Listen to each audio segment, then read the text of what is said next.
الفنانة مديحة يسري هي بطلة حلقتنا النهاردة. حياتها ما كانتش سهلة زي أدوارها، فمرت بكتير من المواقف الصعبة عليها اللي تركت أثر سلبي في حياتها، فعلشان كده كانت حياتها مفتوحة قدام كل أصدقائها ومحبيها. كده كانت الصدمات والفواجع اللي مرت بيها معروفة ومعلنة أمام الجميع.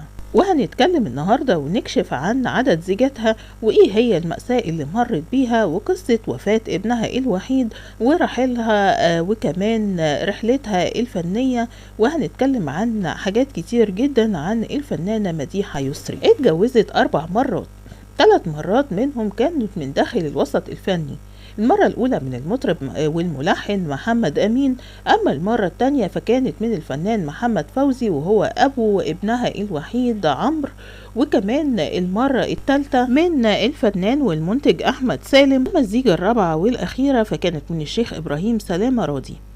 أما الأصعب موقف في حياة الفنانة مديحة يسري هي وفاة ابنها الوحيد، وكان عمر هو ابن الفنان محمد فوزي، وتوفى في حادث وكان عمره 26 سنة. وأكدت مديحة يسري أن وفاة ابنها كان من أشد الأزمات اللي مرت في حياتها، وسابت أثر كبير جدا في حياتها وفاة ابنها، واعتزلت بسببه العالم لأكثر من سنة، وكرست كل وقتها للصلاة والدعاء وقراءة القرآن ليه، وفضلت محتفظة بصورته في كل مكان في بيتها، وكانت بتقول إنها حاسة إن هو مستنيها على باب الجنة.